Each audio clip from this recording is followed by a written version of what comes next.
Vamos a invitar a la testera, a la periodista Patricia Politzer, quien también es miembro de la red de Espacio Público, y también se suman Ernesto Águila, doctor en educación por la Universidad de Barcelona, analista político y académico de la Universidad de Chile; Cristóbal Belolio, cientista político, académico de la Universidad Adolfo Ibáñez y fundador del movimiento Red Liberal; y Patricio Fernández, escritor, director de The Clinic y director también de Espacio Público.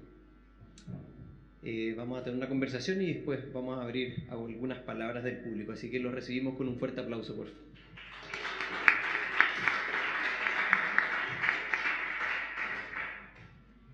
Hola, muy buenos días a todos. Gracias por estar aquí esta mañana. Creo que ya Guillermo presentó a los tres panelistas, que son de sobra conocidos. No creo que necesiten mayor presentación. Como hemos visto en esta encuesta y como nos contaban quienes la presentaron, la idea de Espacio Público es, por decirlo de alguna manera y con una palabra que ha estado tan de moda, afinar el diagnóstico para hacer buenas políticas públicas. Y en ese sentido,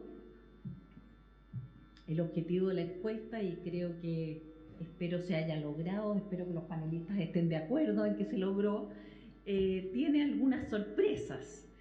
Porque si queremos complejizar la discusión, como propone Espacio Público, lo primero es justamente desafiar nuestros propios prejuicios. Y creo que hay varios datos en la encuesta que así lo hacen. Por ejemplo, esta idea de que los padres definitivamente no quieren que sus hijos se junten con niños diferentes. Como nos decía Mauricio, no solo en teoría la respuesta fue extraordinariamente masiva, sino que cuando se aterrizaba a sus hijos en su colegio un proyecto que trajera niños de distintas clases sociales, la respuesta era más del 90% está de acuerdo. En ese mismo sentido, en esta ciudad, en este país tan segregado geográficamente, donde pareciera que a todos nos gusta vivir solo entre iguales, en barrios muy protegidos contra gente que sea distinta a nosotros, la encuesta nos dice nuevamente que el 81 o 83, no me acuerdo, por ciento está dispuesto a que los barrios sean diversos, que haya gente pobre, menos pobre, más rica, muchísimo más rica, en fin. Eso en la teoría, pero cuando se baja la pregunta y se pregunta, ¿usted estaría dispuesto a que se construyeran viviendas sociales cerca de su hogar? Es decir, ya pensando en mi casa y mi barrio, un sorprendente 70%, sorprendente a mi juicio, sostiene que está a favor de la construcción de viviendas sociales en su barrio. Y quisiera, a partir de estos datos que por lo menos a mí me parecieron sorprendentes, darle la palabra a nuestros panelistas para una primera visión general de la encuesta, para que después podamos ir profundizando en algunos temas, si les parece. Les propongo 3 minutitos máximo para esta primera mirada. Y partamos por orden alfabético. Ernesto, adelante.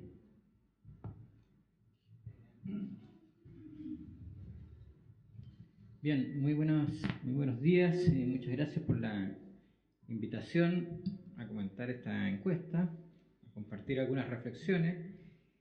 Y bueno, yo diría que, por lo menos así como en una primera impresión, lo que uno se encuentra es con una subjetividad chilena, chilensis, que tiene, bueno, ciertos aspectos, yo diría, contradictorios. O sea, por un lado uno observa que es una subjetividad bastante tomada por la inseguridad, que en aspectos importantes como la salud se siente desprotegida. Por otro lado, aparecen como ciertos rasgos solidarios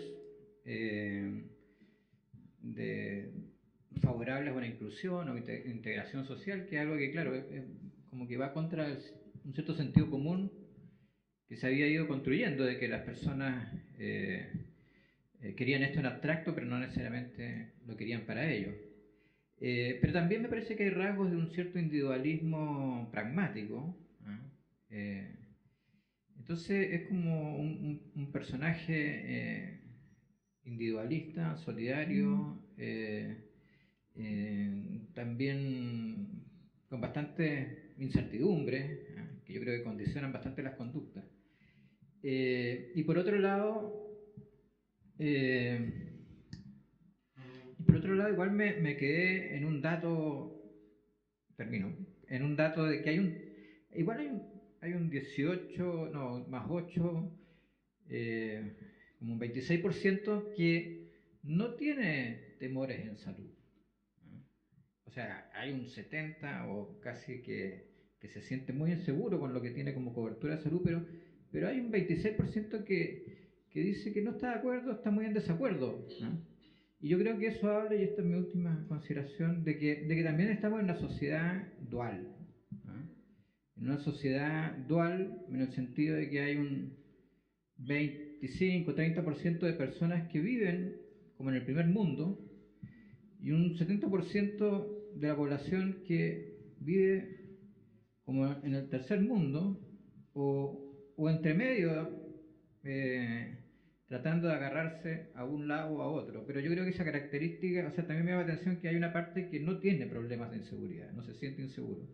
Y sospecho que es una parte poderosa de la sociedad, o sea, que ese 30% probablemente tiene más poder para tomar decisiones que ese otro 70%, por lo tanto, no es algo que se va a resolver simplemente porque los que tienen esa inseguridad son más que los que no la sienten. Llamaría la atención sobre eso, de aquellos que se sienten seguros en esta situación o en este modelo. Gracias, Néstor. Vamos a la B de Belolio. Belolio no es el diputado Belolio, es Cristóbal Belolio el bueno. Depende de la perspectiva. El malo para los otros. Yo voy a recoger el guante respecto de desafiar prejuicios, porque mi prejuicio probablemente iba de la mano de la idea de que no nos queremos mezclar. Probablemente para mí el hito más importante... A ver, es bien difícil saber si el diagnóstico 2013 que llevó a Bachelet al poder y que supuestamente habría sido el triunfo de las ideas del 2011, es bien difícil saber si el rechazo a ese diagnóstico tuvo más que ver con una discrepancia ideológica respecto del diagnóstico o tuvo más que ver con cabal, o sea, con la disminución del capital político de la presidenta. Creo que para los analistas políticos es muy difícil distinguir el rechazo ideológico al sustrato de las reformas o al sustrato normativo de las reformas o al rechazo básicamente a la presidenta. A veces podemos pensar que es lo primero, es decir, que es un rechazo ideológico. Cuando revisamos, hubo una marcha, no me acuerdo qué año fue, yo la vi con mucho interés desde fuera, Erika Muñoz con FEPA, ¿se acuerdan un poco la marcha que hubo contra la reforma, contra la ley de inclusión básicamente? Y había unos carteles que decían no nos queremos mezclar. Mi impresión es que ahí justamente estaba como la fibra de la discrepancia entre derecha e izquierda. ¿Puede o no mi diferencial en poder adquisitivo significar diferencial en acceso a un bien básico como educación? Y mi impresión, y que creo que Giorgio Jackson de hecho lo dijo una vez en un tuit, no puedo creer que haya gente que quiera pagar. Bueno, sí, hay gente que quiere pagar porque no se quiere mezclar. Así que tengo dos alternativas. O no le creo a la respuesta que dan aquí los chilenos, o quizás el diagnóstico del 2013 no estaba tan errado y quizás sí haya menos rechazo a mezclarse. Yo soy de los que cree que los padres sí están dispuestos a poner más lucas porque no se quieren mezclar. Y de hecho hay otra lámina que pareciera confirmarme eso. Cuando se pregunta qué es lo que más esperas de tu colegio, las dos primeras respuestas tienen que ver con drogas, es decir, una sensación como de indisciplina, de riesgo social, de que tu hijo esté sentado compañero de banco de alguien que le vaya a ofrecer el lado oscuro. Y segundo, bullying, que también tiene que ver con una sensación de indisciplina, de indefensión, de que el colegio no hace lo suficiente, de que tu hijo es vulnerable. Y esas dos situaciones se dan usualmente en el imaginario de los padres en colegios donde no hay disciplina, en colegios donde no se pasa lista, en colegios donde no hay una estructura valórica y cultural que proteja a tus niños. Tiendo a creer que muchos padres que están dispuestos a poner esas 40, 50, 80 lucas más de copago es justamente porque están pensando en esto. Quiero que en el colegio haya disciplina y pasen lista. Y que mi hijo no esté sentado al lado de un microtraficante. Entonces eso me parece un poco una tensión, pero lo dejo planteado porque justamente lo que hace es desafiar mi prejuicio respecto de si los chilenos se quieren mezclar o no. Y respecto de cómo cayó educación en la lista de prioridades de los chilenos, tengo dos cosas que decir. Primero, parece que la derecha tiene razón en su franja del miedo. Tocar la tecla de que los chilenos tienen miedo parece ser la correcta, según lo que aparece acá. Y la segunda es, ¿por qué debimos empezar por educación o por salud? ¿Qué era realmente lo más dramático? ¿Qué es realmente lo más relevante en términos de desigualdad? ¿Fue educación porque educación era más importante o fue educación porque los voceros de esa causa tuvieron mayor protagonismo, mayor capacidad de articulación política? Los enfermos salieron a marchar mucho después, cuando murió Ricardo Soto, o por ahí. Entonces eso me parece interesante. Entonces hay dos hipótesis respecto de por qué cayó educación. Primero, porque nunca fue más importante que salud. Sencillamente sus voceros tuvieron un perfil público y una capacidad de articulación política mayor que los agentes de salud. Y segundo, porque ya mejoró. Porque ya se hizo la pega. Porque gracias a que la pusieron en el tapete, esa pregunta de ¿ha mejorado en los últimos 5 años? Que la gran mayoría diga sí, es curioso. Porque la calidad no ha mejorado un carajo. Quizás lo que ha mejorado es la estructura de financiamiento. Hoy día no te tienes que endeudar, sino que eventualmente puedes ir a la universidad gratis, pero la calidad no ha cambiado. De lo que menos hemos hablado estos 5 años de calidad. Entonces, esas son las dos hipótesis. Primero, cayó educación respecto de salud porque nunca fue más importante. Y segundo, porque existe la percepción de que ya lo hicimos. Ya se instaló un tema y por lo tanto el tema está más o menos resuelto y que significa que el tema era más de financiamiento que de calidad. Gracias, Cristóbal. Y por último, nuestro tercer panelista, Pato Fernández, un poco anfitrión también de la Casa de Espacio Público. Pato, tu primera visión de esto.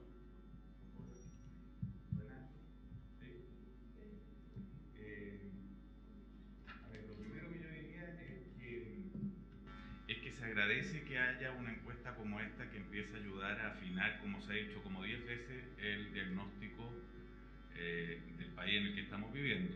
Y lo segundo que habría que decir inmediatamente a continuación de eso es que es la primera encuesta que merecerá muchísimas más ajustes y búsquedas, y que sacar el diagnóstico final del país en que vivimos a partir de esta encuesta aparece como un apuro muy radical, como lo hemos ido cometiendo a lo largo del tiempo. Lo digo porque a mí lo primero que me suscita es confusiones, es sensaciones, es como datos encontrados, por muy de varias maneras. Por ejemplo, y que es como el comienzo de un mundo que estamos queriendo conocer en qué está, mientras vive cambios muy acelerados y muy sorprendentes. Por ejemplo, lo primero que vimos fue que de toda esta gente que hablaba, la gigantesca mayoría se definía de centro. Y la candidata de la democracia cristiana tiene una aprobación baja. Por lo tanto, el centro, por ejemplo, parece que ya no se llama democracia cristiana. Esto lo digo solo como para que uno empiece a decir, bueno, ¿de qué cosas hablamos cuando hablamos?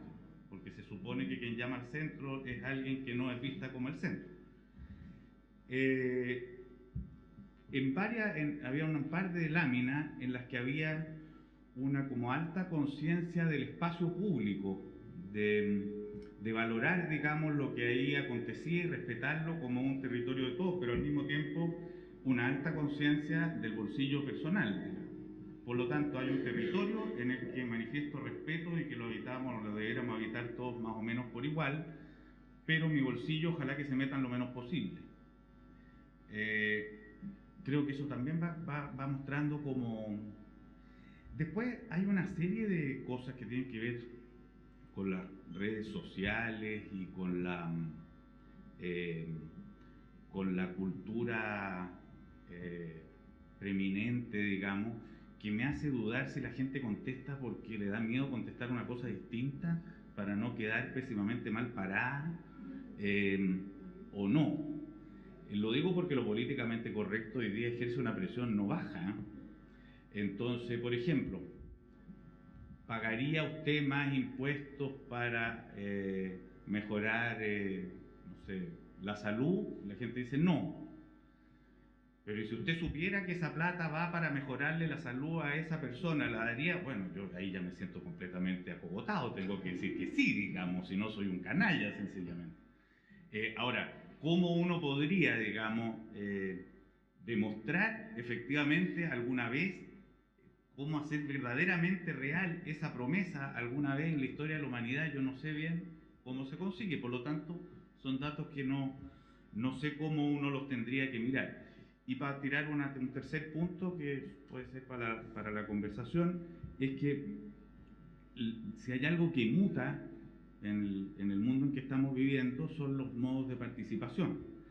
Y mutan en medio de una gigantesca demanda de participación, que una vez más genera impresiones encontradas, porque todo el mundo quiere participar, dice por lo menos de la boca para afuera que quiere participar, pero parece ser que los modos de participación a los que verdaderamente está dispuesto son desde su lugar de soledad, o sea, dígase por redes sociales o a través de aportes de dinero a algo, pero ya parecen no ser ni la organización barrial, ni el sindicato, ni el partido político, ni un lugar físico concreto en el que se reúne con otros seres humanos. Y en esas son un poco las aguas que se estrellan, que a mí me llaman la atención en esta encuesta. Gracias, Pato. La idea ahora es que vayamos dialogando un poco más sobre distintos temas, profundizando un poco, primero entre los panelistas y después de un rato, calculando los tiempos, abriremos la conversación a todo el público. Quería proponerles que partiéramos profundizando un poco en el tema de educación, a partir de lo que nos decía Cristóbal Belolio, esto de que la calidad ya no está en el primerísimo lugar, sino que está más bien las drogas y el bullying. Y esta realidad que nos presenta la encuesta, si es así, es lo políticamente correcto, como dice el Pato, ¿estamos dispuestos o no a mezclarnos en la escuela? ¿Ha mejorado o no ha mejorado la calidad? ¿O más bien la calidad bajó del primer lugar porque ya nos estamos haciendo cargo y todos entendemos que la calidad no se arregla en un año, digamos? También probablemente, y ahí en esto sabe más de educación, creo que políticas no solo de este gobierno, sino que también anteriores han ido dando algunos frutos en pro de la calidad de la educación. En fin, creo que ahí hay mucho que discutir sobre qué está pasando realmente, cómo afinamos la puntería para mejores políticas públicas en educación a partir de estos datos. En esto. Lo que llama la atención de la encuesta es que aparece efectivamente la educación como siendo percibida con un grado de progreso o mejora. no se hizo aquí o sea, los tres pilares sociales clásicos son salud, educación y pensiones. Bueno, aquí no se preguntó por pensiones, pero probablemente educación fue lo que primero entró en la agenda, fue como la primera gran fisura, yo diría, del modelo, en el sentido de resolver esos tres temas sociales que son como clásicos, más que a través de una idea de ciudadanía o de derecho, resolverlo a través de una visión de mercado y tratando a las personas como consumidores, en esos ámbitos, en esos tres ámbitos me refiero. Y yo creo que eso, bueno, eso comenzó a hacer crisis en algún momento. Yo creo que donde primero reventó fue en educación. Y reventó el 2006, y después reventó el 2011, y luego el 2000 no sé cuánto entró el tema de la previsión social. Y lo que yo creo que se viene es salud. O sea, yo creo que esta encuesta anticipa que el próximo tema en la agenda va a ser salud. Ahora, de todas maneras, igual es sorprendente que el 80% se sienta satisfecho con la educación que recibe. O sea, es por lo menos bastante, como dicen, contraintuitivo. Y que cuando le preguntan cuáles son las cosas que mejoraría, en el fondo son cosas no propiamente directamente educativas, ¿no? Sino que pareciera que se mira mucho a la escuela como desde el punto de vista de la capacidad de protección social que genera en los padres que están durante todo el día fuera y que el colegio juega también ese rol. Bueno, una interpretación bien bacheletiana podría ser, digamos, de que, porque dice que en los últimos 5 años ha mejorado. Bueno, este gobierno lleva 4 años y por lo menos ha dado señales, que yo no creo que se reflejen mucho en la vida cotidiana todavía de los colegios, pero ha dado señales de inclusión, bueno, se volvió a ser gratuita la educación escolar, particular, subvencionada y pública, con la eliminación del copago, y yo creo que esas medidas probablemente han sido más populares en la población que en los medios de comunicación, o han sido más populares en el, podríamos llamar el mundo de la vida, que en las élites. Entonces, esas son las típicas cosas que de repente aparecen como sorpresa, pero que están muy desacopladas de la forma como las élites las procesan. Entonces, a mí me parece que quizás no es tan sorprendente que haya una visión de que la educación está dando pasos en una dirección de ir mejorando, de ir siendo tratada más como derecho y que en realidad es la manera como las sociedades la han tratado en general estos tres temas, salud, previsión social y educación, solo que aquí no se hizo de esa manera. Entonces, esa cuestión tarde o temprano iba a ir explotando, y explotó primero en educación, luego en la previsión social y seguramente viene ahora en la agenda el tema de salud, que son los tres pilares clásicos de los llamados estados de bienestar. Gracias, Ernesto.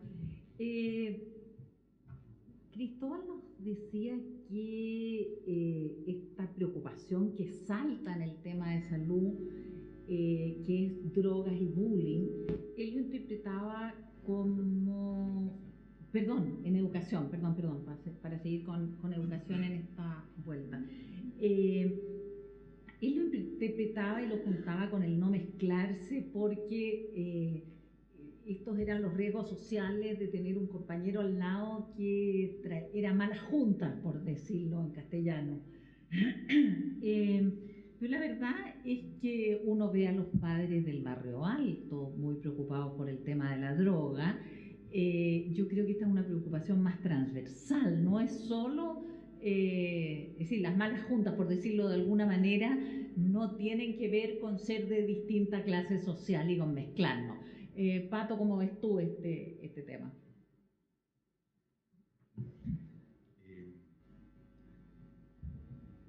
Cuando se dice que la educación ha mejorado, voy para lo que tú preguntabas, pero yo creo que también ahí uno se podría preguntar qué es lo que la gente espera o qué entiende por mejor educación, ¿no? Porque porque es muy probable que los padres de los actuales educandos no sean unos lo bastante cultos y instruidos como para evaluar los currículums, de manera que lo que evaluarán cuando dicen mejor deben ser varias cosas, entre otras que ese lugar al que están mandando a su hijo esté en una vista, esté como a la vista del público, y la educación efectivamente en el último tiempo ha estado a la vista del público. Otra cosa que veo es que en casi todos los, no sé si será un pecar de optimista, pero no creo, no lo creo, digamos, veo en las preocupaciones que están manifestadas en general en esta encuesta, preocupaciones que dejan de lado miserias acostumbradas hace décadas atrás. O sea, el hambre es reemplazada por la seguridad, por decirlo así.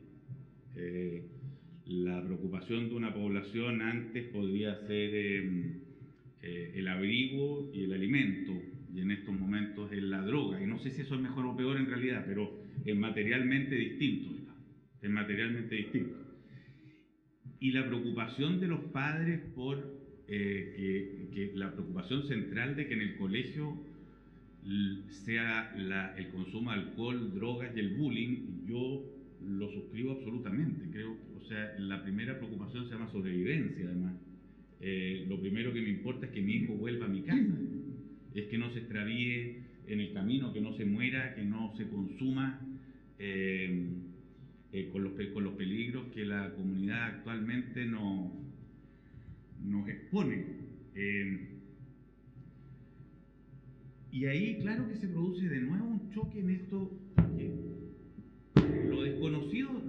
lo desconocido en tanto asunto social, yo creo que puede, a lo mejor no se realiza ahí, no corresponde, pero si, mandar al colegio al hijo con gente que el padre conoce, debe generar una sensación de mayor protección que con gente que no conoce. Y aquí parece ser que no importa que esté con gente de distinta clase social siempre y cuando haya seguridad, según deduzco de la preocupación del bullying, la droga y el alcohol. Así como no hay problema que vengan a vivir cerca mío gente de otra clase social siempre y cuando haya seguridad. Es decir, el miedo a me estoy como tratando de atener a lo que vemos en la encuesta, digamos. Es decir, el miedo al otro que llegue diferente está bastante radicado en la seguridad. Así en el barrio, como en la educación y como en el colegio. No sé cómo se concilia esto, ni sé si será una fantasía, cosa que habría que pasar también quizás a investigar efectivamente. Se aumenta, por ejemplo, la delincuencia en los barrios donde conviven distintas situaciones sociales, porque estamos pensando que si esto debiera aportar hacia una mejor decisión de políticas públicas, habría un dato bien concreto a considerar si es que efectivamente donde se mezclan clases sociales aumenta, disminuye o es igual la inseguridad. Y eso no es opinable, porque podríamos, es bien fácil decir lo que yo quisiera que dijera ese estudio. Es sencillo. Y es sencillo también decir lo que yo quisiera que dijera un estudio de qué es lo que pasa en un colegio donde se mezclen las clases sociales. Pero quizás también ahí hay un algo por averiguar para ver a la hora de los que hubo, si uno puede prometerle a una persona en el Chile actual que cuando su hijo va a un colegio con gente de distintas clases sociales no va a peligrar en el consumo de droga, bullying y alcohol, más que si va a un colegio de la clase alta con niños iguales, o bien de los más ricos de su lugar en el caso de otras clases sociales. Cristóbal, tú habías profundizado un poco en educación, no sé si quieres agregar algo, pero quisiera ponerte otro tema además, que es el anuncio que nos estaba haciendo Ernesto de que ahora viene la explosión en salud y que efectivamente creo que la encuesta así lo señala. Oye, curioso, perdona, esto de que FONASA y las ISAPRES tengan bastante parecidos niveles de satisfacción o crítica. Eso decía también una Sorprendente de lo bueno que es FONASA. O de lo malo que son las ISAPRES. Yo me estoy ateniendo a lo que dice aquí la lámina nomás. Cristóbal. Ya, me voy a hacer una brevísima defensa de mi incipiente tesis de que efectivamente que las principales preocupaciones sean de índole disciplinaria, llamémosle así, ítem drogas, bullying, termina siendo un factor que incide en la ansiedad por segregar o las ganas de querer no mezclarse. Según entiendo, y en esto me puede corregir, los expertos dicen que colegios más caros o colegios particular subvencionados que exigen más plata no necesariamente son mejores en términos de calidad, sino básicamente lo que uno hace es coger circuitos culturales y esta dimensión disciplinaria. Si eso es correcto, hace mucho sentido. Yo estoy de acuerdo con Patricia de que la preocupación de que a tu hijo no le hagan bullying o no se vaya por el mal camino es transversal, pero en algunos sectores es mucho más dramática que en otros. Y aquí voy a poner un ejemplo. Esto es un caso real, voy a ocupar nombres ficticios, pero en un reputado centro de estudios, llamémoslo de derecha liberal de la plaza, los conspicuos académicos e investigadores llegaron a la conclusión de que había que eliminar el financiamiento compartido, de que había que eliminar el copago. Por lo tanto, estaban a favor de la ley de inclusión. Y un tímido investigador, ayudante de investigación que no había abierto la boca desde que había llegado a este centro de estudios, cita a todos los investigadores senior a una reunión. Este investigador asociado provenía de un contexto cultural y social mucho más vulnerable que el de los reputados investigadores, y los cita en una reunión y les dice: yo no puedo creer que nosotros vayamos a estar oficialmente contra el copago. Yo, ya luego este señor Mario, este ayudante de investigación, 30 años, yo de mi sueldo, dice Mario, saqué a mi hijo del municipal no sé cuánto, y voy a emular a Keis Aguirre, y lo puse en el Maipú College, que me exige 20, 30, 40 lucas de copago, porque donde estaba antes no pasaban ni lista. O sea, no podía estudiar. Es esta idea muy goldborniana de que tú puedes llegar lo más alto posible en la medida que vas saliendo de tu contexto social original.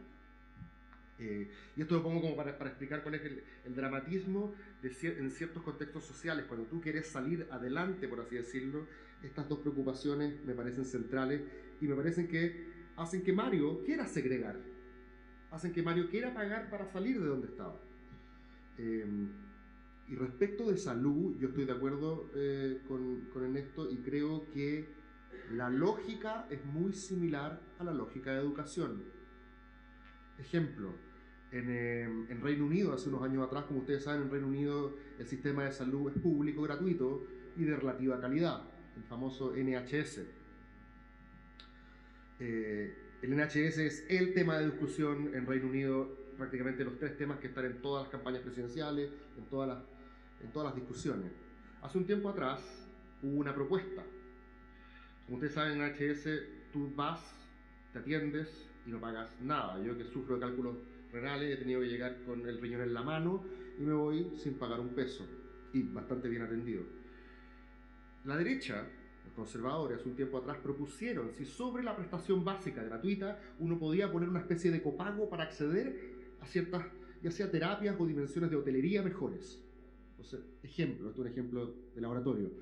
Imagínate que tu derecho básico de maternidad, sala común. Si pones 40 libras sobre el básico, que es gratis, tienes derecho a una pieza sola. Si pones 80 libras, sola, más una matrona dedicada, no sé, 24 horas al día a ti. Si pones 120, un doctor dedicado a ti las 24 horas, y así sucesivamente. Y la derecha dijo: oye, pero hace todo sentido. No estamos perjudicando a la mujer que va a la sala común. Sencillamente le estamos posibilitando a aquel que quiere mejorar su prestación que lo haga. Y la izquierda respondió: no, poco. Al hacer eso, al incorporar la dinámica del copago, tú ya estás generando una estratificación que viola el espíritu igualitario del sistema. El Estado trata a todos como iguales al decirles que no tienen derecho, por así decirlo, a hacer diferencias en áreas que son básicas para la dignidad de las personas, como por ejemplo en este caso, maternidad. Y además, agregó la izquierda, que es un punto no menor, si es que empezamos a estratificar la élite. Los con plata finalmente siempre van a estar poniendo copago y al final nadie se va a preocupar de los que van a la sala común. O sea, el fenómeno de poner copago en salud, yo creo que replica las mismas como fibras normativas de la discusión en educación. ¿Tengo derecho a algo mejor porque pongo más lucas sobre la mesa?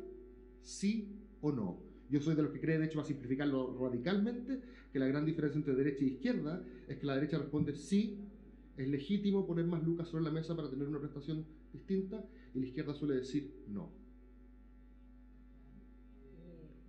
Adelante. Me gustaría hacer una pequeña observación sobre el tema del bullying, porque yo creo que el bullying no tiene nada que ver con la mezcla de clases sociales. O sea, esta idea que van a llegar unos pobres a amenazar a otro porque es de clase media o clase alta, yo creo que no tiene nada que ver con el fenómeno del bullying. El fenómeno del bullying más bien tiene que ver con cuestiones psicológicas, muy complejas, que además es un fenómeno bien acotado en las escuelas. O sea, cuando la gente dice, me preocupa el bullying, pero estoy contento con mi colegio, perfectamente puede ser porque en realidad no sufre bullying su hijo. Y tampoco ve demasiadas drogas en su colegio. O sea, si uno junta esas dos preguntas, pero en el caso del bullying, esta idea de que van a llegar otros más pobres o inmigrantes a hacerle bullying a mi hijo, no se corresponde con la experiencia del bullying. Casi me atrevería a decir que al revés. Por lo menos me puse a pensar en la película Machuca, que cuando llegaron estos niños a integrarlos ahí al San George, creo que fue. No era San George. Sí, Era San George. Más bien le hicieron bullying los otros, o sea, claro, o sea, le hicieron los más ricos le hicieron bullying a Machuca. Entonces, yo creo que si está en el sentido común de la gente de que la gente más pobre le va a hacer bullying si es que llega a su colegio. Pero yo no dije eso. Pero lo que dije fue que en general, en contextos de protección, cuando conoces cuando tenía el WhatsApp de curso, ese fatídico WhatsApp de apoderados, cuando tú participas en esa discusión, que un poco lo que decía Pato, que le gusta mandar a los hijos donde conocía a los papás, esas cosas se resuelven en un contexto de mayor seguridad. Yo no estoy diciendo que sea que tenga miedo de que a mi hijo le vaya a hacer bullying el pobre. Lo que estoy diciendo es que los contextos disciplinarios en la mentalidad de muchos padres son más estrictos o más rigurosos. Claro, pero también, en ciertos colegios. Yo creo que también tiene que ver esto con la manera como relacionarnos con los resultados de una encuesta. O sea, yo creo que las encuestas reflejan sentidos comunes, ¿no? Y los sentidos comunes pueden ser tremendamente distorsionados o basados en información equivocada. Entonces, yo miro una encuesta y me digo, los chilenos piensan así, debemos hacer esto. No. En el caso, por ejemplo, el caso del bullying, es una cosa que entre la UNESCO y los que estudian más, es un tema totalmente marginal, totalmente amplificado en relación a la importancia que tiene en los colegios, pero está ahí instalado en la agenda. Entonces, uno también tiene que no caer así como rendido, así, postrado a lo dice la encuesta. Es que yo creo que ahí hay un asunto. Yo creo que el bullying además se entiende de muy distintas maneras. Yo estudié en un colegio pije y el bullying era una cosa feroz, digamos. Los que sobrevivimos a ese bullying era ya una... y ciertamente no me imagino que y estoy totalmente de acuerdo con Ernesto, que es mucho más fácil imaginarse el bullying a una persona desvalida y más pobre en un grupo de ricos, incluso que al rico en el lote de pobre. Es mucho más fácil de imaginárselo. Pero supongo que se va entendiendo de muy distintas maneras. El bullying habría que entenderlo como algo así como maltrato, como peligro, como riesgo del niño. Y en ese sentido por eso es que no es muy distinto que el alcohol y las drogas. Es como es la búsqueda de seguridad. Pero lo quería vincular esto con algo que estaba diciendo Cristóbal y que Ernesto lo acaba de decir también un poco de otra manera. La encuesta, y por eso es que comentaba antes lo importante de tener como datos y informaciones, que no es lo mismo que tener con eso dadas las soluciones. O sea, cuando uno dice, por ejemplo, yo quisiera saber si en un colegio donde los niños se mezclan socialmente, tienen más inseguridad, no es para segregarlos. Es porque si yo sé que en un colegio determinado donde los niños se mezclan, hay determinados tipos de violencia, tienes un dato que atender. Porque políticamente yo no quiero imaginarme que la gente se tiene que segregar. Y eso ya es un acto de voluntad política. Así como la solución del copago. O sea, la solución del copago, ¿qué es lo que ha determinado el copago? No es nada raro que, imaginándose la lógica del copago, los más violentos, los más drogadictos y los más borrachos terminaran en los colegios sin copago. No es muy difícil de figurárselo, digamos, que sea el territorio de los abandonados. Ahora, ¿significa eso que hay que aceptar el copago porque un padre quiere salvar a su hijo de estar en el lugar de mayor riesgo? No, ese es otro camino de reflexión, digamos, otra cosa mariposa. Ahora, negar porque uno quisiera que los niños estén incorporados en un colegio, negar una realidad posible que desconozco, o sea, no estoy diciendo el dato, pero ahí es donde viene el interés de los estudios, digamos. Así como negar que cuando hay una población,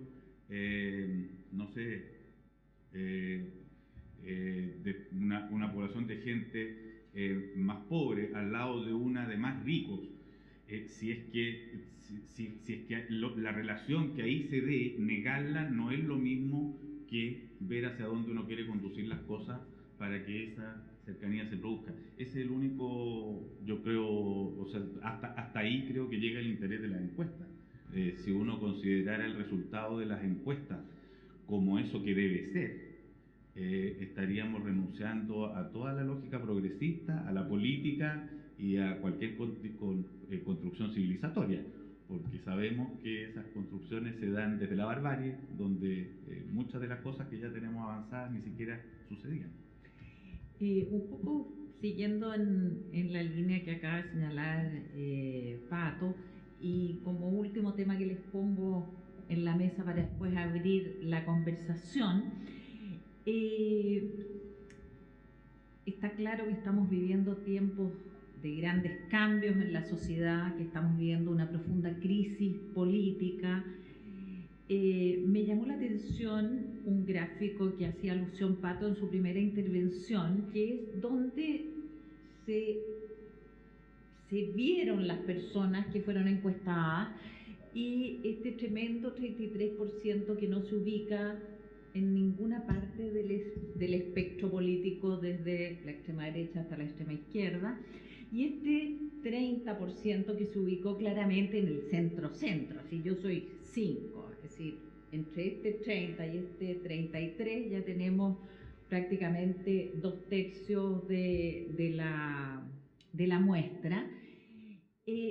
¿Cómo ven eso en cómo, si juntamos esto además con estas nuevas formas de participación? Es decir, da la impresión, por lo menos lo que nos muestra la encuesta y lo que uno ve a diario, es más bien, no es que la gente no esté participando, es que no está participando en los canales tradicionales, en las formas tradicionales de participación, pero sí de muchas otras maneras, entre otras las redes sociales.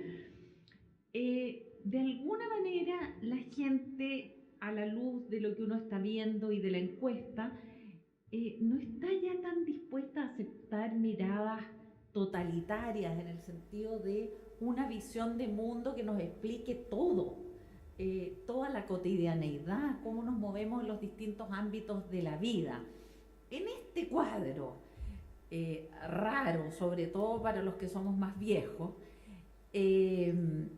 ¿cómo ven ustedes hacia dónde se va a ir moviendo, por llamarlo de alguna manera, la centro derecha y la centro izquierda en el futuro? Es decir, ¿cómo se va a desarrollar políticamente nuestra sociedad en este nuevo contexto? Pato, ¿quieres partir o Ernesto? Está grande la pregunta y mejor hubiera sido quedar en el último lugar. Pero no, a mí también me llamó la atención lo del centro y que la mayoría de las personas encuestadas, 1.000, se ubicaran allí, y que no corresponde mucho con las opciones políticas que hoy día uno ve en Chile. Y bueno, yo ahí tengo una cierta hipótesis hace bastante tiempo de que yo creo que el centro en Chile está hace rato mutando, desde un, aunque aquí no se hacen muchas preguntas valóricas, pero desde un eje social cristiano a un eje liberal. Y en ese sentido, lo liberal, sobre todo en el ámbito valórico, pero también un cierto liberalismo más social, no encaja con lo que es la democracia cristiana. Ahora, o sea, la democracia cristiana siente que está en el centro, pero la sociedad se ha ido corriendo en muchos temas, y en realidad la percibe en muchos temas también como más bien de centro-derecha. Ahora, esto tampoco es tan extraño en la historia de Chile, porque en realidad el centro político estuvo cubierto desde los liberales del siglo XIX, pero hasta el Partido Radical, hasta el 52, fue un centro más bien laico. Luego vienen 3 o 4 o 5 décadas en la cual el centro en Chile lo pasa a ocupar un espacio social cristiano. Y yo creo que estamos, que es una de las mutaciones más importantes. Estoy muy atento a la votación de la democracia cristiana individual en la próxima elección, aunque tengo muchos amigos ahí, no es que le deseo una desgracia, sino que yo creo que va a expresar una mutación, o está expresando una mutación de que hoy día el centro va a ser más liberal que social cristiano, y lo social cristiano se va a ir transformando en más centro derecha, que en realidad es lo que ocurre en muchas partes del mundo. Y lo segundo, me llama la atención de que la gente está dispuesta a acciones bastante radicales, pero que tienen un carácter bien individual y más bien en el espacio del mercado que en el espacio colectivo público. O sea, están dispuestos a un boicot, o más bien dicen que han participado en un boicot a productos en los últimos 5 años. Y también cuando se trata de acciones que los afectan muy directamente, como un vertedero, en fin, están dispuestos a ir a organizarse, están dispuestos a acciones, yo diría, bastante radicales. Pero claro, aparecen bajas otras formas de organización más tradicionales en la política, como el sindicato, la huelga. Y bueno, yo creo que tiene que ver de manera importante en que, y ahí también me revelo un poco ante el sentido común, yo creo que el mensaje que da la sociedad hoy día es que la única manera de arreglar tu problema es individual. O sea, yo puedo marchar contra la AFP, pero si quiero tener al final una pensión mínima, razonable, tengo que tomar una APB, es decir, tengo que cotizar más yo. O sea, si yo quiero mejor salud, bueno, ahora vamos a empezar a protestar porque sea una mejor salud, pero en este momento concreto tengo que poder cubrir mi SAPRE, o si no, no sé qué cosa hacer en FONASA para lograrlo. O sea, en este momento se reproducen las cosas porque las soluciones son individuales. O sea, se reproduce un individualismo y una desconfianza hacia lo colectivo que alcanza la política, en mi opinión. O sea, la desconfianza con la política también es la desconfianza de que yo puedo cambiar algo a través de ello, ¿no? Entonces, bueno, yo creo que en ese sentido es bien contracultural proponer acciones colectivas, solidarias, pero hay una radicalidad que se expresa en la individualidad. Por eso yo digo que estamos como en una etapa donde hay como un individualismo solidario, radical, conservador. O sea, es una amalgama bien extraña la que se ha producido, o la que ha brotado después de 30 o 40 años de un modelo, y que mezcla cosas así, tan paradojas como eso. O sea, la gente sale a marchar, pero piensa también de manera individualista, está dispuesta a acciones solidarias, no se le ocurriría ir a pedirle explicaciones o solucionar un problema a través de un parlamentario, desconfía del espacio público, pero hay una nostalgia de comunidad. Creo que esa es la subjetividad compleja y como dijo Pato, yo creo que ahí ya entra como las opciones políticas, o sea, yo con qué parte de esa me quedo y qué parte de esa trataría de potenciar y transformar, para lo cual información de esta sí es bastante útil. Me gustaría hacer 3 comentarios cortos respecto de esta dimensión más política, saliendo de la económico-social, por así decirlo. La primera observación, la más puntual, como síndrome Erin Brockovich, las circunstancias hacen al activista. Es la pregunta, si te ponen un vertedero al lado, ¿vas a hacer algo al respecto? Y en ese caso, yo me voy a movilizar. Me recuerda un poco el diputado que compite ahora por el distrito del Barrio Alto, Gonzalo Fuenzalida, que fue asaltado. Él construyó a partir de eso una plataforma discursiva sobre la seguridad ciudadana y finalmente se involucra en política a partir de esta contingencia. Lo segundo es que esta idea de que hoy participar en las redes sociales es participar políticamente, yo soy de aquellos que creen que sí, que es, pero quizás algunos que todavía creen que la participación política tiene que ser necesariamente sacrificial, no van a estar de acuerdo con eso. Hay algunos que creen que si tú no te vas a vivir a una población y tienes esa experiencia, entonces tú no estás haciendo política, tú estás jugando nomás.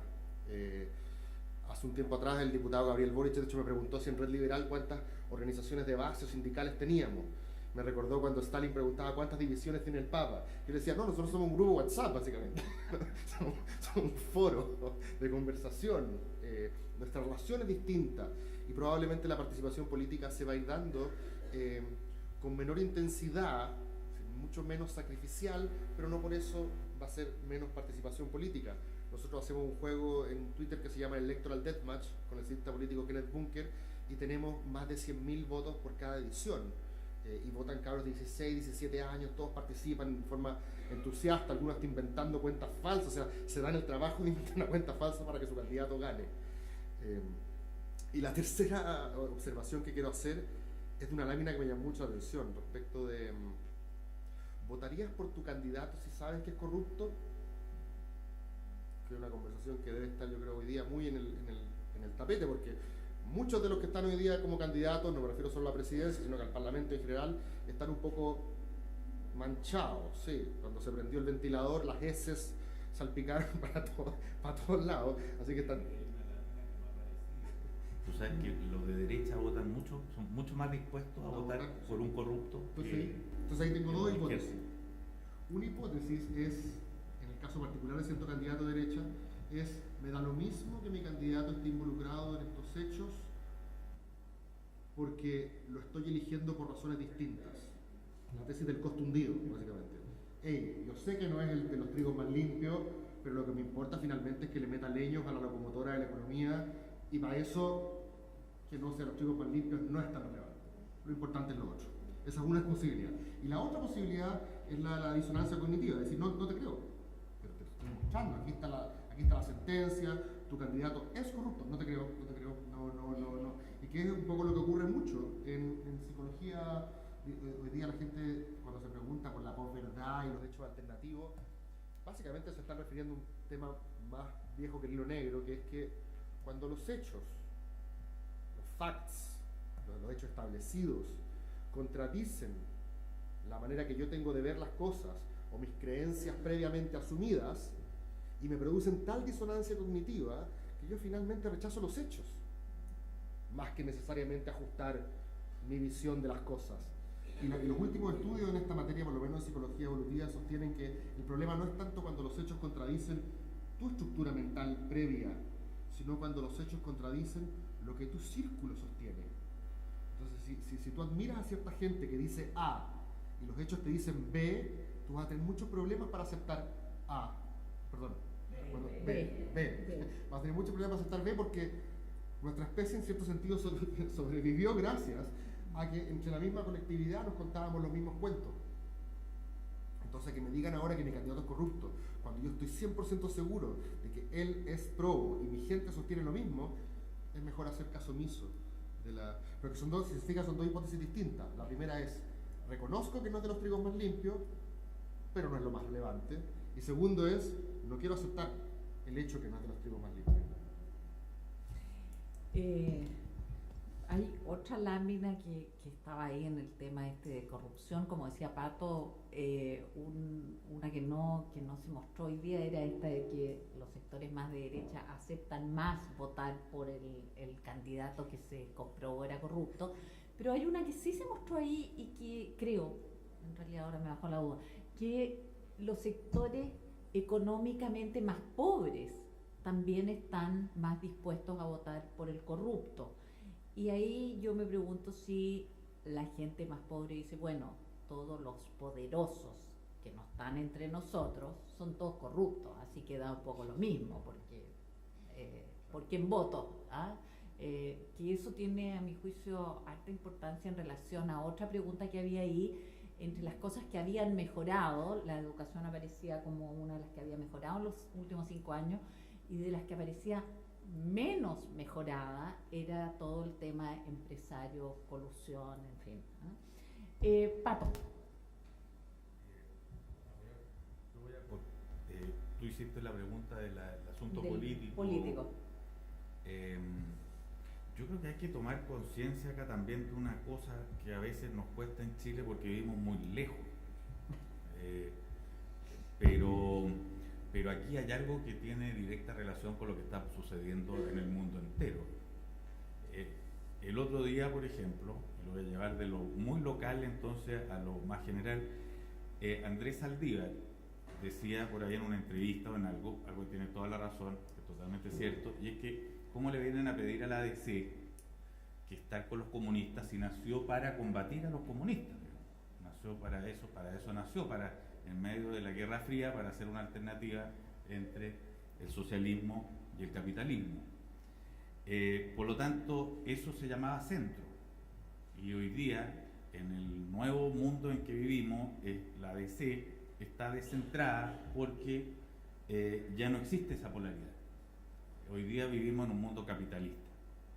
Entonces, y esto tiene bastante relación con lo que decía Ernesto, ese centro social cristiano venía a ser una respuesta al comunismo ateo en contra, por un lado, y a este mundo que contradecía toda preocupación social que era el capitalismo, y aparece aquí la Rerum Novarum, digamos. Pero actualmente, en que está ya la hegemonía capitalista está completamente instalada, donde por estos días, lo último, esto es un tema que me ha tenido a mí reporteando últimamente, por lo tanto lo conozco, donde están terminando los últimos grupos guerrilleros de América Latina, donde Cuba está buscando la manera de abrirse al mercado con los Estados Unidos, donde el experimento pseudo revolucionario del chavismo está en la ruina porque tiene crisis petrolera, y donde sus generales son unos multimillonarios, y donde quien quiera creer que ahí hay algo parecido a lo que alguna vez fue la revolución está sencillamente confundido. Estamos en otro dibujo político, digamos. O sea, China se jacta de sus crecimientos disparados, el capitalismo está totalmente aceptado, en fin. Y cuando existía eso otro, además, había casi 2/3 de la humanidad que estaban inclinadas por un sistema que desapareció, que se llama socialismo. Entonces, el cómo se metamos entre medio otra cuestión que es fundamental, que está debajo de todo esto que estamos hablando de los tipos de participación, y es que se ha producido quizás la revolución tecnológica más grande de la historia humana en los últimos 40 años, 30 años. Por lo tanto, estamos viviendo un tiempo, estamos siendo testigos y actores de un asunto no resuelto, de un asunto que está en curso, está completamente en movimiento, se está rebarajando día a día. Yo me pregunto hoy día, cuando hablamos de derecha y izquierda, Kast, por ejemplo, en su discurso en la ENADE, que era un espectáculo el discurso de la ENADE, y además con un apoyo y una ovación del empresariado, que era un espectáculo más siniestro todavía que las palabras de Kast. Kast dijo que a él lo acusaban de fascista, cuando no, fascista era Raúl Castro y Maduro. Ya las confusiones empiezan a ser bien altas, ¿no es cierto? Porque eso no merecí mucha sé lo que quería decir, entiendo lo que quería decir, pero ya la confusión es completa, digamos. O sea, ya, entonces, ¿cómo esto se rebaraje? ¿Qué es lo que vamos a ir llamando izquierda?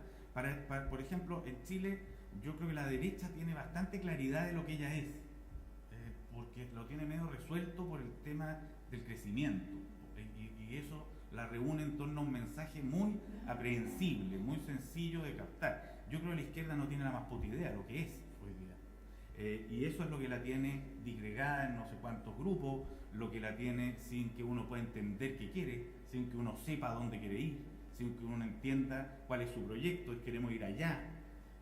La Concertación lo alcanzó a tener, fue clarísimo, y yo diría que lo cumplió, a pesar de lo que algunos dicen, porque algunos podían haber querido que la Concertación hiciera la revolución, pero nunca jamás fue su aspiración. En fin, entonces, ¿cómo se va a reordenar esto? ¿Cómo se van a ir constituyendo los nuevos centros, las nuevas izquierdas? En fin, yo creo que es el proceso político de los próximos tiempos para Chile, y no solo para Chile, porque si tú te empinas, esto especialmente la centroizquierda, se empina a buscar respuestas en algún lado, no las ve, y eso lo vuelve muy complejo el proceso de ajuste. ¿Puedo hacer un comentario sobre el crecimiento muy corto? Sobre crecimiento, yo no creo que sea solamente la derecha la que tenga ese discurso. Lo vemos mucho más porque quizás no hay otros discursos más complejos. Pero me llama mucho la atención que tanto Guillé como Beatriz Sánchez, por ejemplo, recurren a esta idea de Mariana Mazzucato del Estado empresario, de que no es que no importe crecer, de que la idea es crecer, pero también puede tirar el carro de la economía el Estado. La Unión Soviética tuvo una obsesión igual de enfermiza que los sistemas capitalistas por crecer. La idea era mostrar no solamente que sus ideales eran más nobles, sino que también funcionaban mejor. A mí, yo todavía estoy por ver, y no lo he visto, quizás Artés, no sé quién será, alguien que sea realmente anticrecimiento, porque la izquierda no es anticrecimiento, quizás complejiza el concepto de crecimiento, pero no es necesariamente anticrecimiento. Y en ese sentido Pato puede tener razón de que en la derecha está súper claro que es crecimiento, y como dice Lagos, lo demás es música. En el caso de la izquierda, yo no creo que sea anticrecimiento, es crecimiento también. No hay una filosofía de decrecer, que aprendamos a vivir con menos. Puede que Hirsch diga eso, pero por lo menos la izquierda institucional no lo dice. Gracias, Cristóbal. Pato nos tiene que abandonar, pero nos quedan unos últimos minutitos. Si hay preguntas del público, adelante. Una de las preguntas fue: quería subir a 1 hora más. Y la gente contestó: estar con mi familia, hacer deporte y otra cosa, dormir. Más que, por ejemplo, la participación política. ¿No podría estar eso íntimamente relacionado, aunque no se pregunte, con el hecho que la gente necesita vivir más? Porque tenemos jornadas laborales tan largas y trayectos tan largos que en definitiva la participación política a lo que llega es a tuitear, pero el resto del tiempo lo necesitamos para cosas tan básicas como estar con la familia y dormir.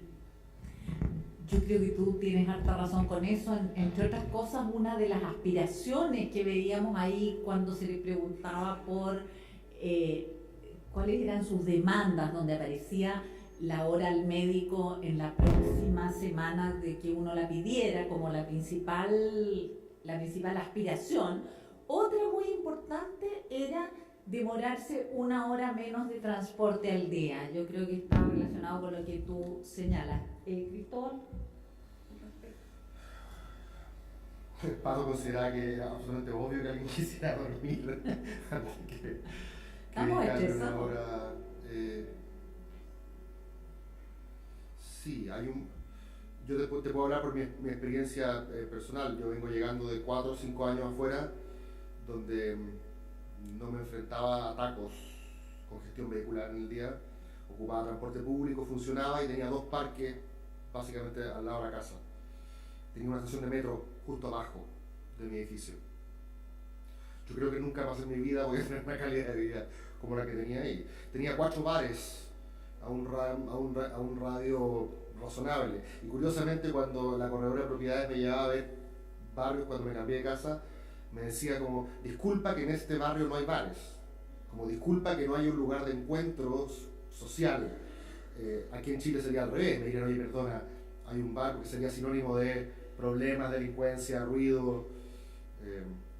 Entonces sí, tenemos un problema. Y ahora llegué sin casa, estoy alojando en la casa de mi madre, que queda en Vespucio con Kennedy, donde están construyendo abajo 24/7, incluido el domingo y en la noche del sábado. Y suenan las máquinas, pip, pip, pip. No quiero ni llegar a la casa porque a las 7 igual está el ruido ahí, y estoy enfermo en los nervios. Estoy literalmente enfermo en los nervios. Así que más que una hora más o qué hacer con esa hora es calidad de vida. Yo no puedo imaginar cómo alguien realmente vive en una ciudad donde te puedes demorar 1 hora y media o 2 horas o más en llegar al trabajo y las mismas 2 horas para volver. Demencial, me parece. Esto como lo ves tú, pero también aparecía ahí la gran demanda por un parque o una plaza cerca de la casa. Sí, bueno, yo creo que en sociedades, lo que algunos autores llaman los estilos de vida, comienzan a ser parte de la política también. O sea, yo no lo vería como una demanda tan individualista o ajena a lo político, para decirlo en esos términos, porque me parece que recuperar capacidad de tiempo libre, de tener una mejor calidad de vida, son demandas súper políticas en este momento. Y no son solo de clases medias, son demandas postmateriales, pero yo creo que cruzan bastante transversalmente a la sociedad. O sea, las personas le han chupado toda la energía. Entonces, que uno quiera en realidad, si tiene 1 hora más, dormir, es una reacción casi política, porque en realidad no, o sea, yo reinterpretaría el hecho de que tú no digas, necesito 1 hora más para dedicarme a la política. Además, por lo general uno, si quiere dedicarse a la política, siempre saca las otras cosas y lo pone en un lugar distinto, o sea, no está esperando como esa hora que falta. Pero yo creo que hay un tema que es muy político, que es que en la vida cotidiana y laboral, santiaguina sobre todo, te extrae toda la energía posible que tú pudieras dedicar a la política. Por eso la política se dedica mucho más los estudiantes, que son todavía el único sector que tiene tiempo de ocio. Y el resto observa, y bueno, marcha los domingos, porque en realidad ir a las 7 de la tarde a una marcha, o sea, ¿a qué hora? Entonces, yo creo que es una temática que puede ser mirada o remirada muy políticamente. ¿Tú querías preguntar? Pregunta es una reflexión respecto a educación, y se supone que esta encuesta la contestaron adultos, ¿verdad?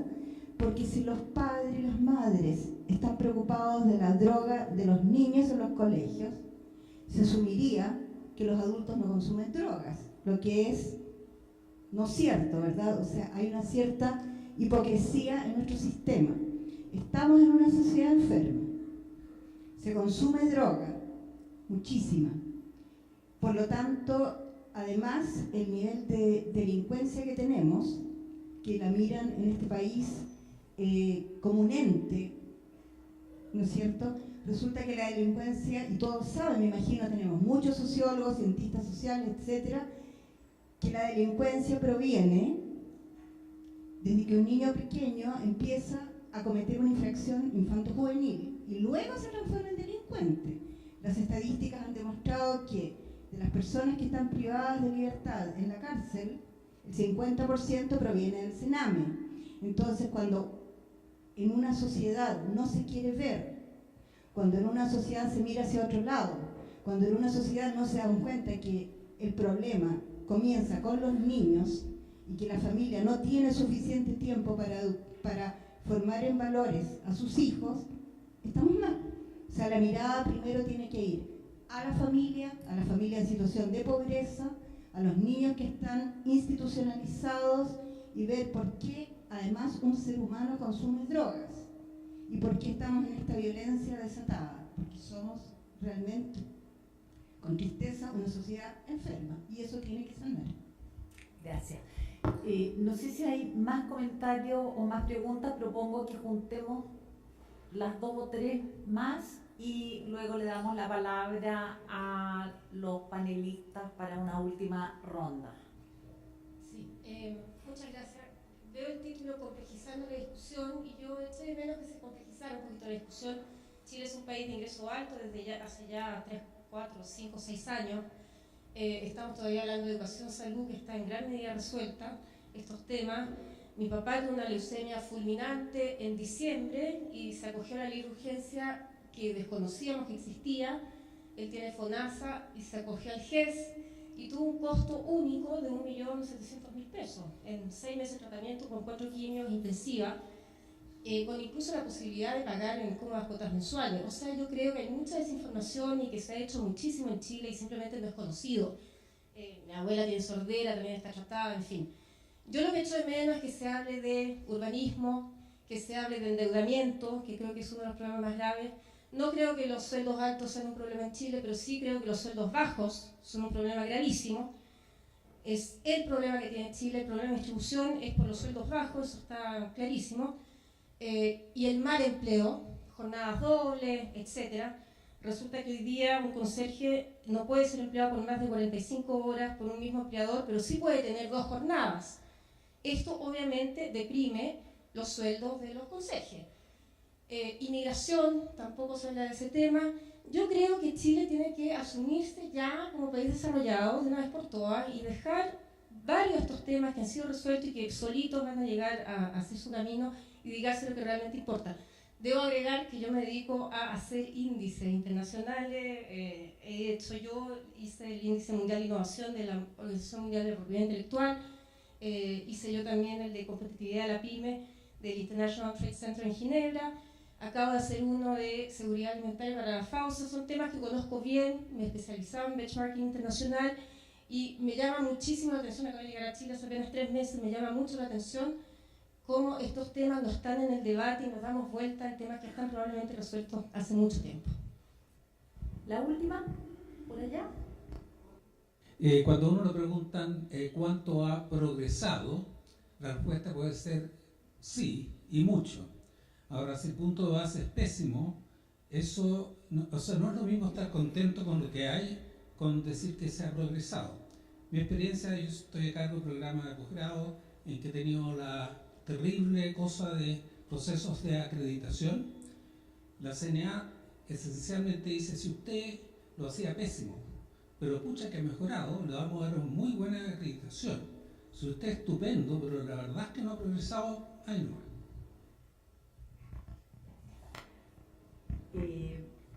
Solo una aclaración para ti. En la encuesta sí hay temas de que no se podía poner todo en la presentación. Hay temas de endeudamiento, hay preguntas sobre endeudamiento, sobre ciudad y calidad de vida, donde entra el tema del urbanismo. Es decir, creo que hay más de lo que estaba ahí, pero creo que es interesante tu mirada de alguna manera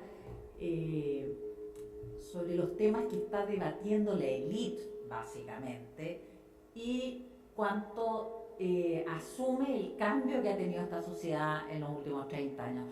Le doy la palabra para un último comentario a nuestros comentaristas. Ernesto. Sí. Bueno, yo discrepo con tu idea de que estamos en un país desarrollado y que los temas de salud y educación ya se resolvieron, ¿no?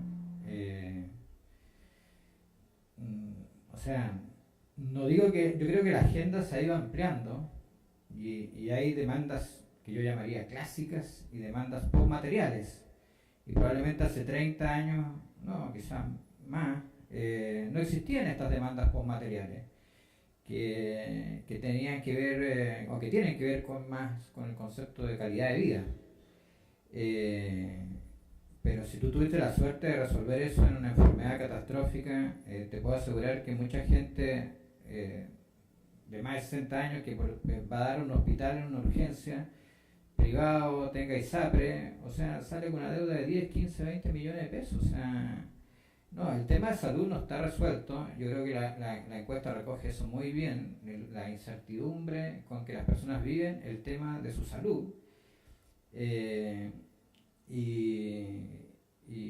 no, yo creo que estamos todavía lejos de tener una solución que sea efectivamente universal, o sea, que reconozca en todas las mismas posibilidades de igual atención, de igual calidad, etc.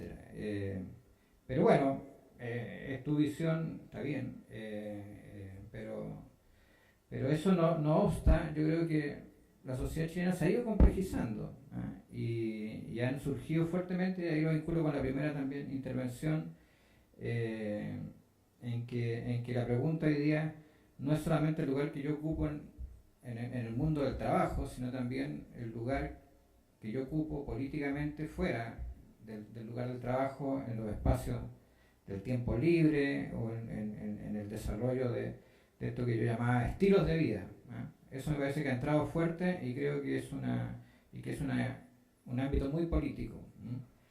Pero las viejas reivindicaciones salariales, de buen salario, de trabajo decente, de acceso equitativo y de buena calidad a la salud, a la educación, de tener una previsión social que no sea una miseria. O sea, estamos en un país que tiene un sistema previsional en el cual tú sales con un 30% de lo que ganabas y pasas de estar en la clase media a ser una persona que entra a la pobreza el día que justo te jubilaste y te empezó a llegar tu cuota de FP. O sea, si uno entiende que es un país desarrollado, yo creo que estamos entendiendo de manera distinta el desarrollo.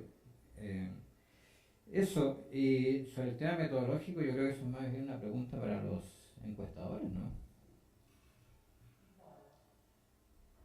Yo probablemente también por el ámbito de conversaciones en las que he participado en el último tiempo, tiendo a creer que hay otras cuestiones tan o más complejas como los temas tradicionales. Lo que a mí sí me interesa, por lo menos no como una lista de contingencias, sino como teórico político, es ver si es que los sustratos ideológicos de las conversaciones son los mismos o no. Si no es posible identificar intuiciones más de derecha o intuiciones más de izquierda, por ejemplo, en temas como urbanismo. Intuiciones más de derecha o intuiciones más de izquierda en temas como inmigración. Intuiciones más de derecha o intuiciones más de izquierda en temas como inteligencia artificial, big data, etcétera, etcétera. Las nuevas conversaciones permiten o no ser leídas bajo un código ideológico más o menos tradicional. Quizás no se puede, pero por lo menos mis amigos urbanistas dirían que sí, que quizás hay un urbanismo de derecha y un urbanismo de izquierda. Por lo tanto, si tú eres de derecha o eres de izquierda, tus respuestas respecto a las nuevas problemáticas deberían ser más o menos las mismas, intuitivamente. Yo hoy creo, por ejemplo, que uno de los temas más interesantes es si es que, y ahorita hay que quizás con inmigración y diversidad, y vuelvo al tema de segregación y de lo que hemos hablado ahora, un poco para cerrar lo que hemos hablado durante el día, durante la mañana. No hay nadie que en general no valore la diversidad. La pregunta es si es que esa diversidad tiene que darse en el agregado o tiene que darse en la dimensión interna, por así decirlo. Entonces, hay algunos que consideran de que, y aquí yo tiendo a identificar más a la derecha, que creen de que cada institución, organismo, asociación, comunidad tiene derecho a vivir de acuerdo a sus propias normas, a su línea editorial, a su doctrina comprensiva sobre la vida buena, y que nadie más te joda. Si tú quieres meter a tu hijo en un colegio Opus Dei, dale, no hay problema, no vamos a hacer nada al respecto. Y después que vaya a la universidad, sí, si quieres segregarte el barrio, anda, no te mezcles con los otros. Si quieres tener una salud particular específica, anda a salud particular, no te mezcles con los otros. Porque la gracia es que en el agregado, al permitir muchas asociaciones distintas, vas a tener un caleidoscopio de posibilidades. Entonces, finalmente tú vas a elegir qué es lo que quieres. Y Chile va a ser muy diverso porque le permitiste a cada proyecto ser lo que quería ser. Hay otros que dicen no. Esa diversidad no tiene ninguna gracia. La gracia es cuando dentro de las organizaciones, dentro de las asociaciones, dentro de las comunidades, dentro de los colegios, dentro de la experiencia en el hospital o en otras experiencias, en la experiencia urbana, en en el transporte público, si dentro de cada una de esas experiencias la cosa es diversa. No se cree el agregado, cada uno en su cápsula, finalmente le dio color a una paleta de colores nacional, sino si los propios grupos van a ser internamente diversos, y si el Estado tiene, o la sociedad tiene la legitimidad para hacer que sean internamente diversos o no. Esto que parece una discusión, ¿cómo se llama?, muy doctrinaria, yo creo que se refleja en cada una de estas discusiones, como el tema de inmigración, por ejemplo. Lo que está ocurriendo en inmigración, yo me atrevería a asegurar, probablemente ustedes están más al corriente de cuáles son las estadísticas en Chile, pero yo me atrevería a asegurar que las respuestas que los chilenos dan frente al fenómeno de la inmigración, que se ha dado de manera muy fuerte en los últimos 2, 3, 4 años, yo creo que las respuestas que dan son muy parecidas a las respuestas que dieron los británicos respecto al Brexit, por ejemplo.